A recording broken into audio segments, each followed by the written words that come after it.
Uma das características mais exaltadas do budismo, pela mentalidade secular, pela mentalidade humanista, iluminista, moderna, assim, contemporânea, é que o budismo, o Buda, ele frisava que a pessoa precisava examinar os ensinamentos e ver por si só, por si própria, né? Não apenas aceitar porque o Buda disse e assim por diante. Então, nesse sentido, o budismo não tem dogmas. Por outro lado, há um aspecto de devoção bastante importante no budismo, e em particular, tem um jeito correto de encarar a nossa aproximação com relação ao Dharma, né? Que é a palavra mais correta para falar sobre budismo, é a palavra Dharma. Então eu vou examinar, eu já tenho falado, mas eu vou examinar dentro desse vídeo, principalmente a característica sobre a perfeição do Buda, que a maioria das pessoas que tem uma visão secular não acredita que pode haver uma pessoa perfeita, né? Ou um ensinamento perfeito, o Dharma perfeito, né? E que tipo de consequência traz para uma pessoa que está se aproximando do budismo se ela tiver um exagero no cinismo dela, né? Então, em vez de ter devoção, ela desconfia de cara do Dharma, desconfia de cara do Buda, como uma impossibilidade. Tem essa crença arraigada, tem esse dogma. Ela tem esse dogma, né? Se ela tiver esse dogma, vai ser difícil praticar o Dharma. Vamos ver lá dentro do vídeo.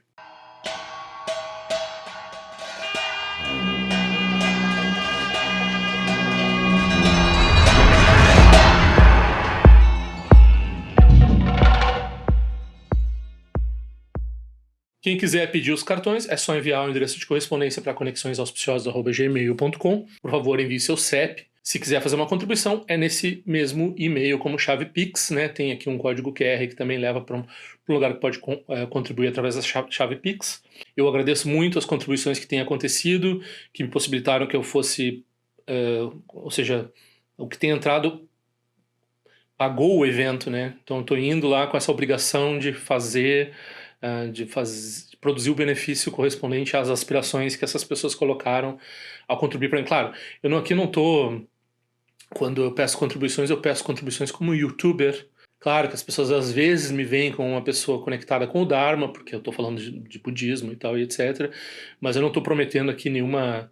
Você vai oferecer para mim e daí a sua vida vai dar certo, ou você vai oferecer para mim e daí o mérito. Bom, se você quer gerar mérito mesmo, você oferece para quem necessita, principalmente talvez para quem pode fazer bom uso e beneficiar mais os outros, né? No caso, professores espirituais autênticos, sangas.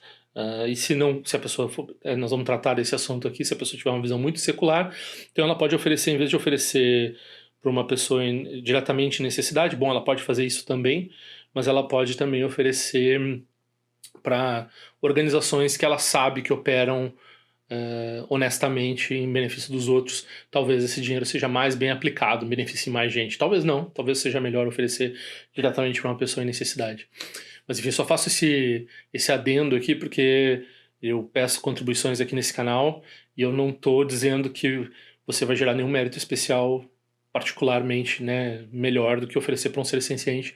Eu não tenho nenhuma qualidade que você dando dinheiro para mim vai ser melhor do que dar dinheiro para qualquer pessoa na rua. Principalmente talvez se você quer ver isso aqui prosperando e tal, etc, talvez seja interessante contribuir. Se não, também só, por favor, se inscreva no canal. O youtuber tem que pedir isso, é a coisa mais incrível, que as pessoas não se movimentam por si só, né?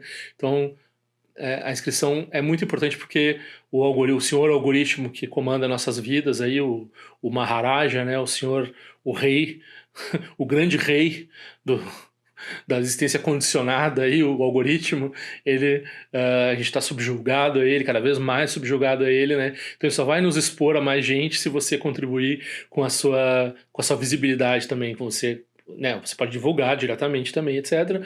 Mas se você já assinar e curtir de vez em quando e tal, etc., isso ajuda bastante. Daí eu também lembro para vocês que eu acabei de falar umas coisas polêmicas de política, não tão polêmicas, na verdade, para quem é meio razoavelmente razoável, nem foi tão polêmico. Eu vou botar aqui o QR Code. Eu falei um pouco sobre essa coisa do Google tá querendo fazer centros de dados já com um reator nuclear dentro, assim, porque essa coisa da inteligência artificial nesse momento que a gente tem que economizar energia, você está consumindo uma energia louca, né? Então, eu falei um pouco sobre isso lá no canal Diletante, e daí, claro, assinem também lá o canal Diletante, por favor, e se inscrevam nos grupos do WhatsApp, que tem do Tendril, aqui desse canal que está falando de budismo tibetano, e que tem lá também do canal Diletante, no qual eu falo de vários assuntos, algumas agora provavelmente vou falar de filmes, etc, né?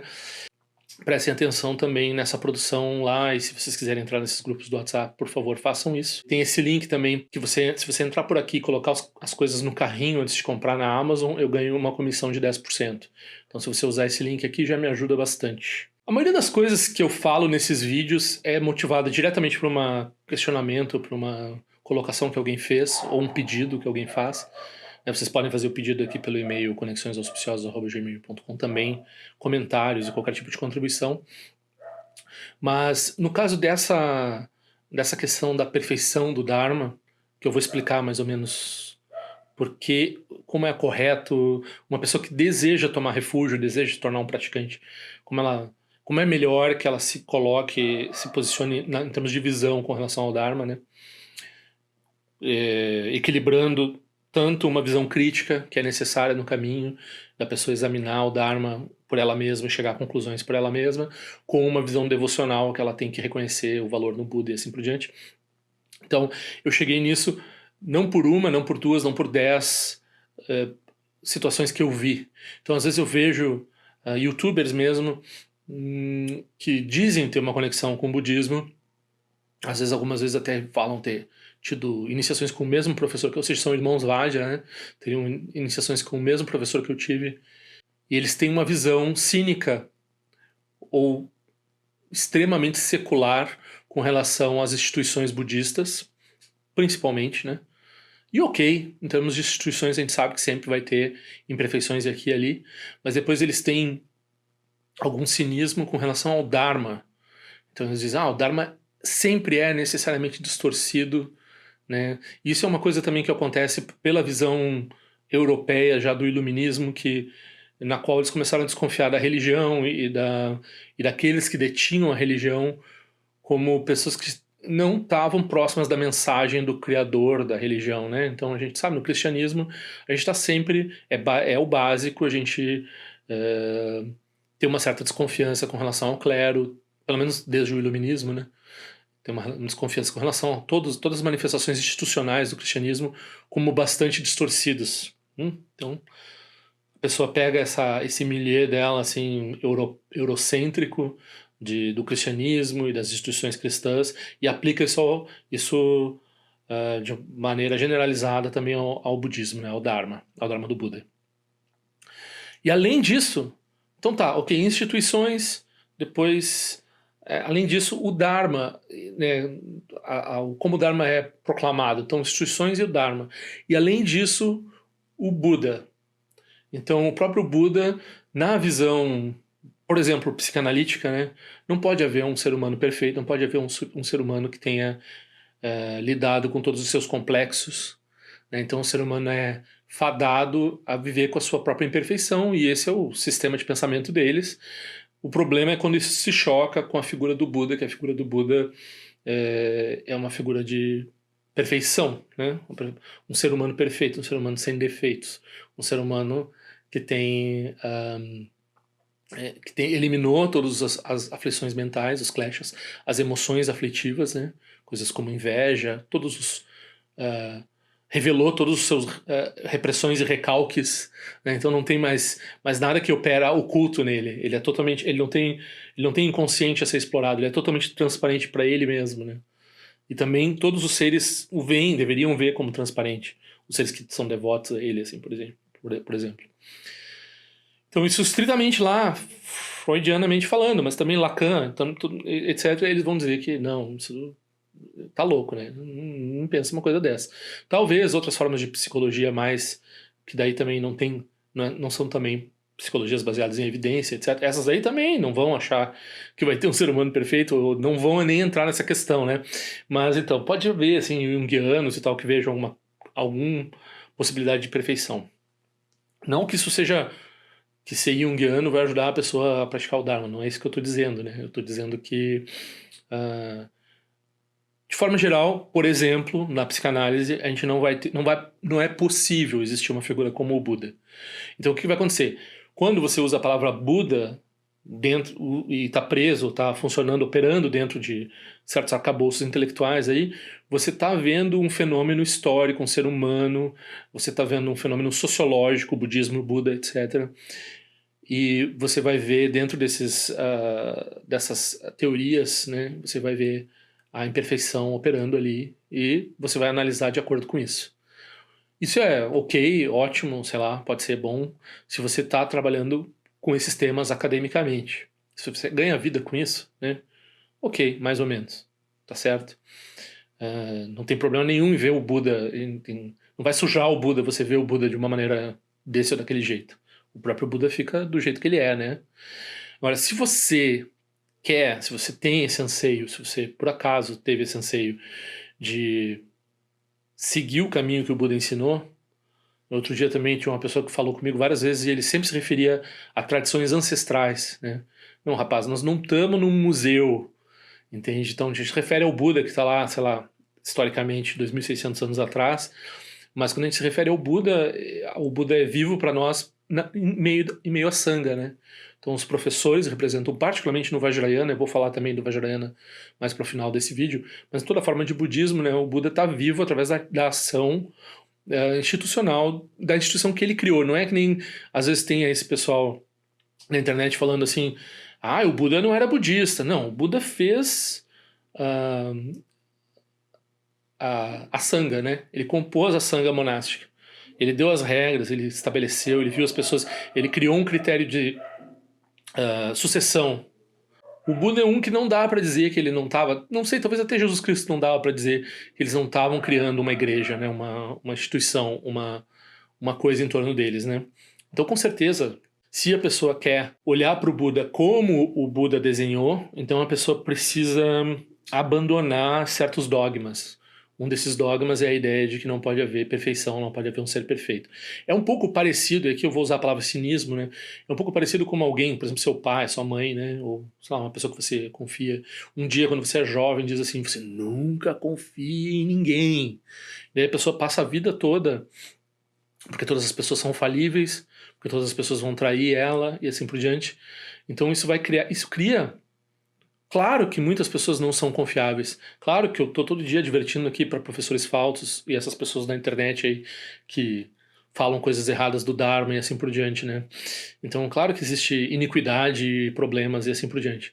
Mas se a pessoa tiver uma ideia assim, não vai haver nada confiável, né? Então, na base é esse cinismo básico que está operando aqui.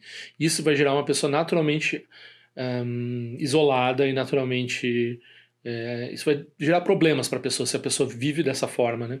Algumas vezes a gente repetidas vezes se sente traído pelas pessoas, se sente corrompido, passam golpes na gente, várias pessoas agem de forma negativa com a gente e a gente acha, não vai existir uma pessoa que vai agir bem com a gente, né?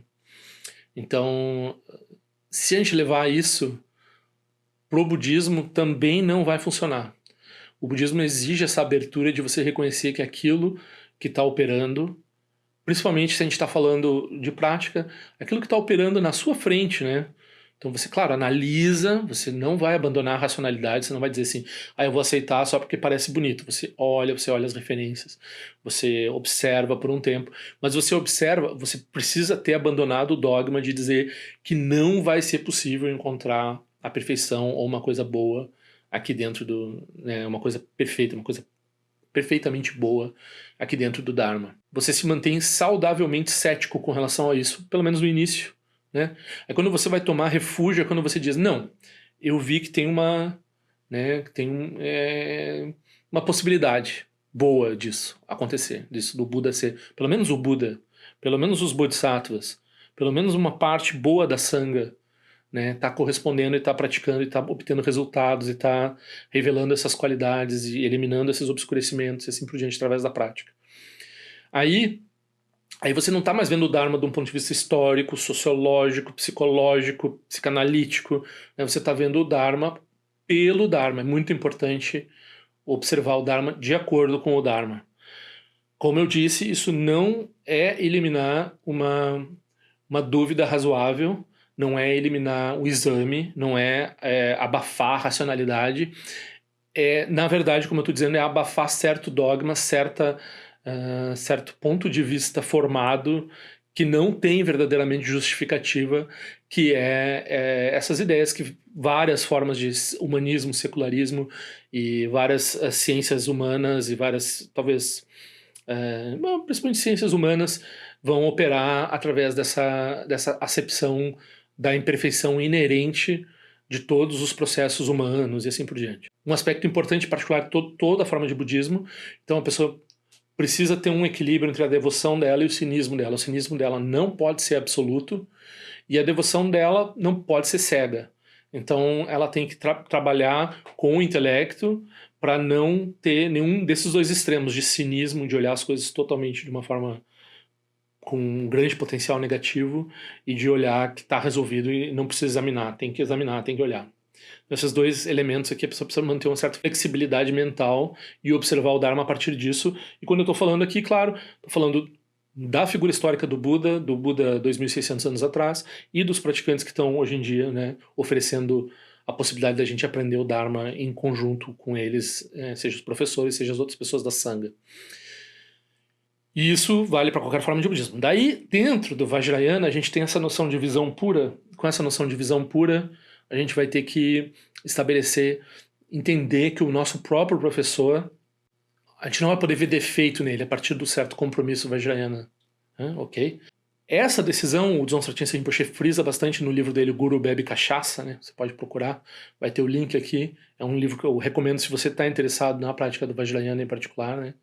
Que é dito pelo próprio Vajrayana, então você pode desconfiar o quanto você quiser, mas o próprio Vajrayana faz propaganda, não, nós somos a forma de budismo mais eficiente, mais rápida, mais poderosa, mais benéfica, perfeita para esses tempos que a gente tem muita distração, que a gente tem muitos venenos mentais, que a gente tem muito trabalho, tem pouco tempo. Então o Vajrayana tem todas essas propagandas a seu respeito, não é de agora, já faz muito tempo que ele fala assim de si próprio, né? Sem vergonha nenhuma de estar se autopromovendo. É assim que você vai numa palestra, você vê um lama tradicional, eles vão falar dessa forma, assim, né? Não vão se desfazer de nenhuma outra forma de budismo, porque isso é não virtude, ou nenhuma outra religião, aliás. Mas, quando vão falar da própria tradição, eles dizem, olha, isso que você está encontrando aqui, isso aqui é uma coisa muito especial e tal, etc. Mas, como a gente está vendo, essa coisa de ver um ser humano ali, que é obviamente falível de um ponto de vista normal, como um ser perfeito, isso daí é o grande perigo do Vajrayana, né? A grande dificuldade das pessoas e assim por diante. O que a pessoa precisa entender é que enquanto a pessoa precisa ter um não julgamento lá no Mahayana com relação à compaixão, então ela vai ter compaixão da mesma forma por um grande ser terrível, um grande fascista, uma grande pessoa totalmente equivocada, ela vai ter compaixão também pelas vítimas, a mesma compaixão, equânime.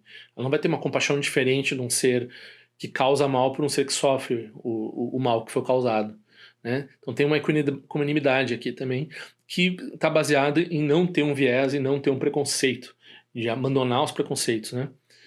E compaixão, claro, não significa coadunar, né? Se for necessário parar a atividade do ser negativo, e muitas vezes então você vai lá por quaisquer meios necessários, você para a atividade do ser negativo. Essa é a utilidade da ação irada, e não usar a ação irada quando a ação irada é requerida é uma forma de... é falta de compaixão, é uma quebra de voto.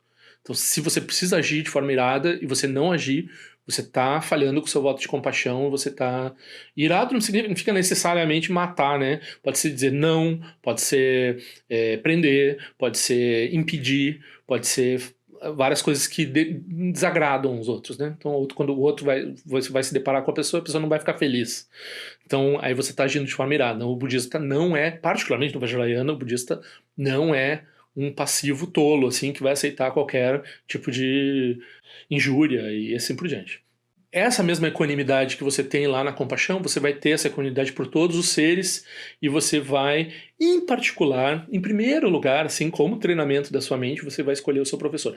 A maioria desses professores, eles vão dizer, eu não sou perfeito, eu talvez tenha algum treinamento, talvez tenha algum entendimento do Dharma, tenho algumas autorizações para falar sobre isso, represento o meu professor que era perfeito, mas eu mesmo não, eles vão dizer isso. Mas quando você vai lá e você toma a iniciação, aí você tem o samayá de ter visão pura, né?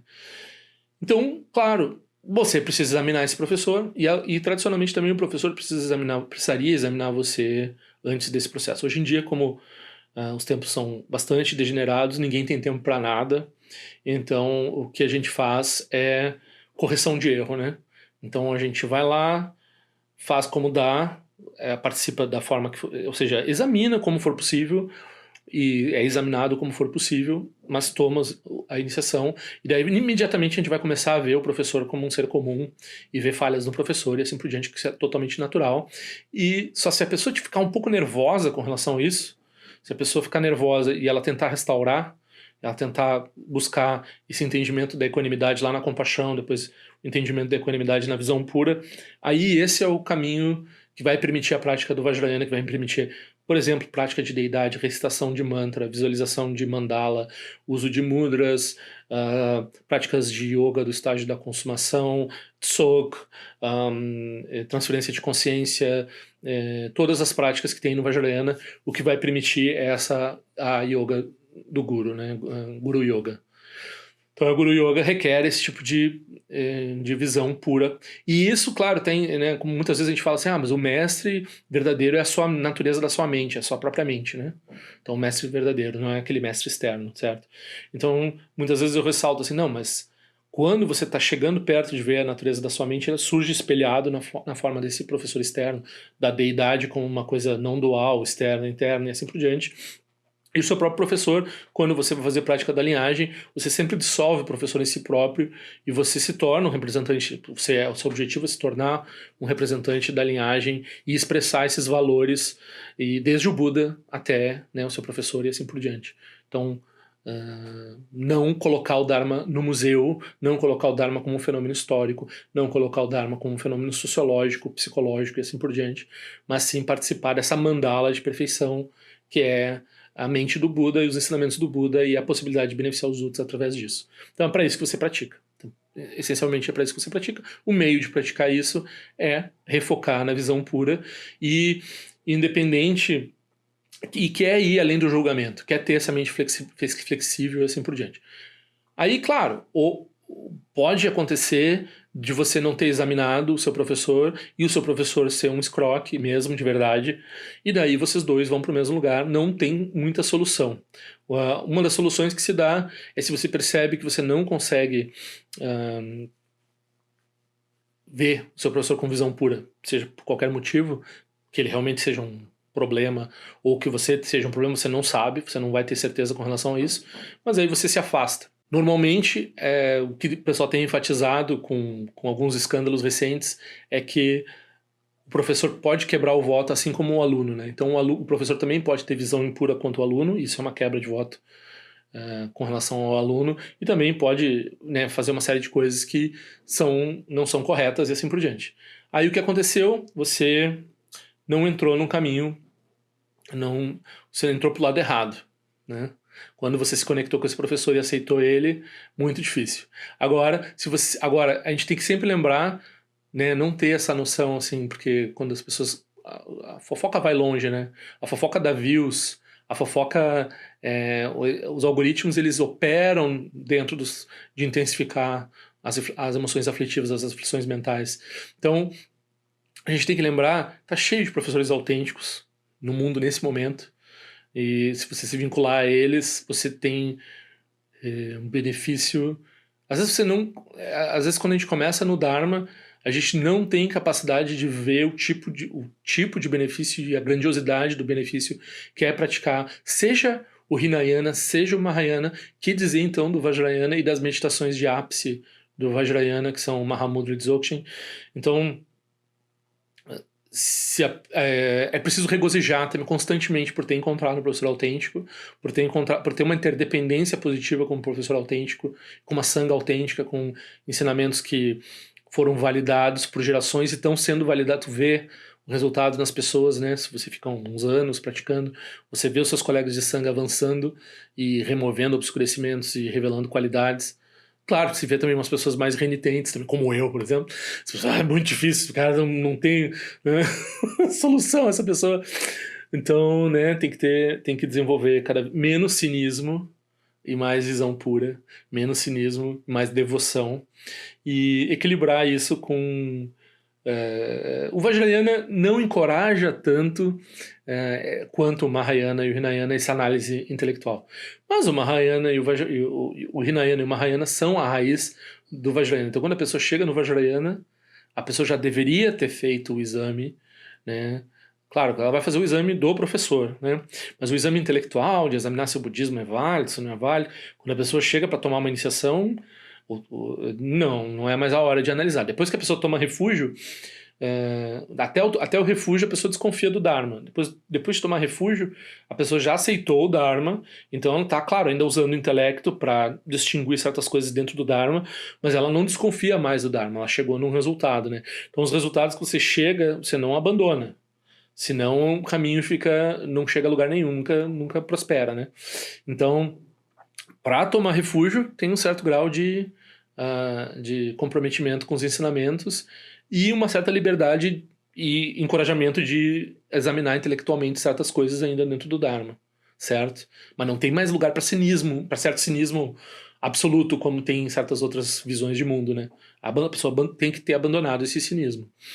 Aí quando a pessoa vai tomar bodhicitta, ela abandona mais outra, voto de bodhicitta, ou seja, voto de bodhisattva, ela abandona mais um outro grau de cinismo, mais profundamente ela abandona o cinismo, e ela começa a ver essa mandala de perfeição. E quando ela toma o Samaya Vajrayana, daí ela tem um compromisso com a visão pura, e daí, propriamente dito, a pessoa não vai ser uma pessoa que não usa o intelecto, né?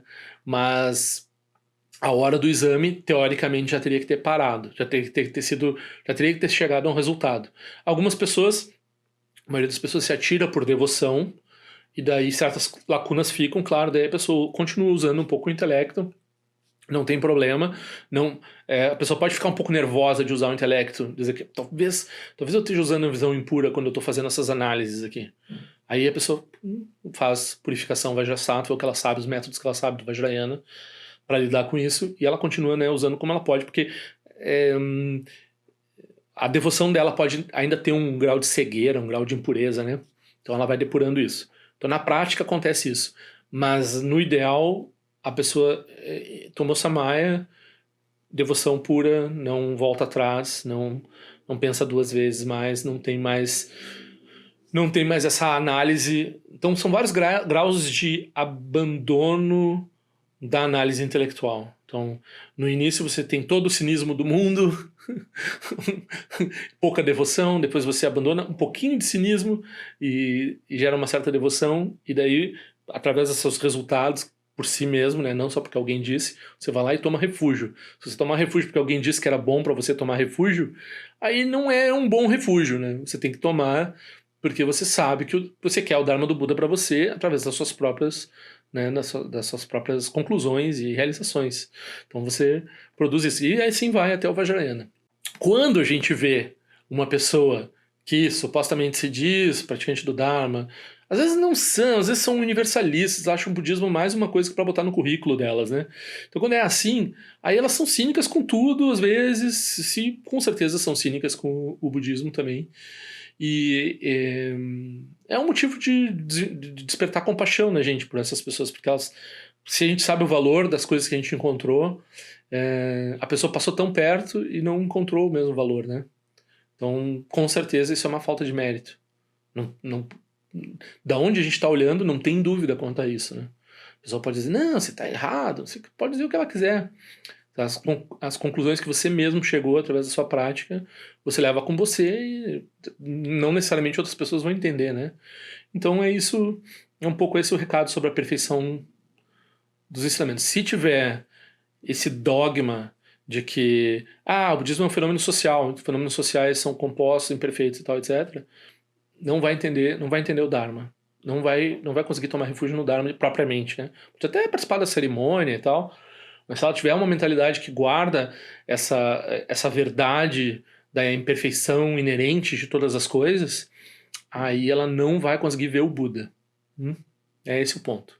Não tem Buda para essa pessoa. Pode usar a palavra Buda, pode usar a palavra budismo, pode falar o que quiser. Se ela continua com esse dogma secular, humanista, com esse dogma iluminista, com esse dogma sociológico, histórico, psicanalítico, ela não existe Buda. O Buda, ela usa a palavra para outro fenômeno. Era isso. Então a gente nos vê na prática do Dharma, nos vemos na prática do Dharma, e eu espero, agora talvez mude um pouco o cenário, que eu estou me mudando, então não vai ser, com certeza não vai ter as mesmas características daqui, talvez a gente veja degradação em áudio, vídeo, por um tempo, volte toda aquela coisa do início do canal, não tão ruim, porque né, eu já tenho um métier assim, de lidar às vezes com certas imperfeições, mas a gente vai tentar manter essa regularidade. Tem um retiro também, vai ser difícil fazer os 2 vídeos para a semana que eu vou estar em retiro. Vamos tentar. Nos vemos na prática do Dharma.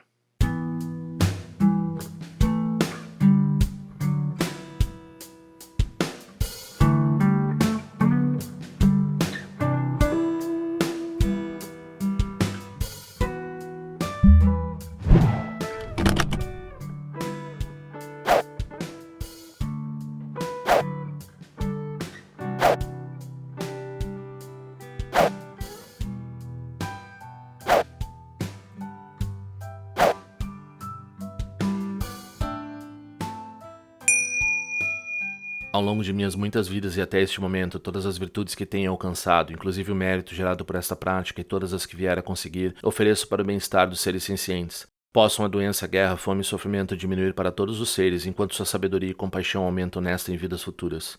Possa eu claramente perceber todas as experiências como sendo tão insubstanciais como o tecido do sonho durante a noite, e imediatamente despertar para perceber a manifestação de sabedoria pura no surgir de cada fenômeno. Possa eu rapidamente alcançar a iluminação para trabalhar sem cessar pela liberação de todos os seres.